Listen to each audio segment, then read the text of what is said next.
కోపం అనర్థాలకు మూలదాయకం. నరసరాపురం అనే ఊరు సన్నీ అనే ఓ 16 ఏళ్ల అబ్బాయి ఉండేవాడు. వాడికి ఎప్పుడు చూసినా విపరీతమైన కోపం వస్తుండేది. ఎవరైనా ఏదైనా అంటే సన్నీకి కోపం పెరిగిపోయి వారికి చేత్తోనే సమాధానం చెప్పేవాడు. అలా కోపిష్టిగా ఊర్లో అందరి వద్ద ముద్ర వేయించుకున్న సన్నీకి అతనిని అందరూ అసహ్యించుకోవడం చాలా బాధగా అనిపించింది. దీంతో తనకున్న విపరీతమైన కోపమే ఊర్లో వారందరికీ తనపై అసహ్యాన్ని పుట్టేలా చేస్తోందని, తన ప్రవర్తనను ఎలాగైనా సరే మార్చుకోవాలని అనుకున్నాడు సన్నీ. ఇదే విషయాన్ని తండ్రితో చెప్పి తనకా దురలవాటు ఎలాగైనా సరే పోయేలా చేయమని వేడుకున్నాడు. కొడుకులో మార్పు చూడాలనుకున్న సన్నీ తండ్రి కోపం వచ్చినప్పుడల్లా గోడకు ఒక మేకు కొట్టమని సలహా ఇచ్చి ఓ సంచి నిండా మేకులను ఇచ్చాడు. దానికి సరేనని సన్నీ మొదటి రోజు గోడకు 40 మేకులు కొట్టాడు.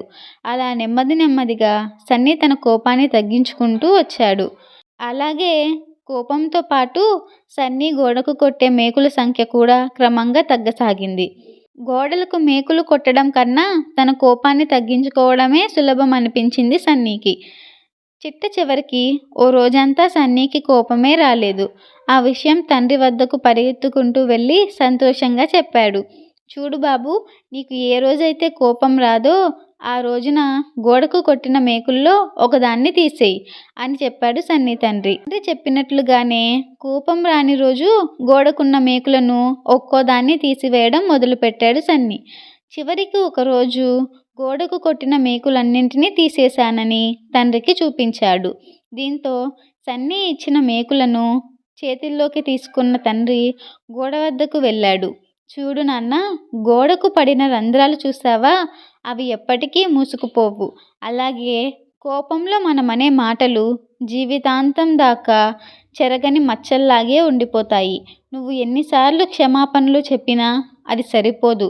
ఒక దెబ్బ కన్నా ఒక మాట కలకాలం నిలిచిపోతుందని వివరించి చెప్పాడు సన్నీ తండ్రి. కాబట్టి పిల్లలు, కోపం అనేది మనిషికి విచక్షణ జ్ఞానం అనేది లేకుండా చేస్తుంది. కోపంలో మనమనే మాటలు మన తల్లిదండ్రులను, దగ్గరి వారిని ఎంతగానో బాధిస్తాయి. అలాంటి మాటలను వారు అలాగే గుర్తుంచుకుంటే జీవితకాలం అంతా మనతో సరిగా ఉండలేరు. మనం వారి వద్ద నుంచి స్వచ్ఛమైన ప్రేమను పొందలేము. కాబట్టి కోపం అనేది అనర్థాలకు మూలమని తెలుసుకొని బుద్ధిగా మసులుకుంటే మంచిది కదూ.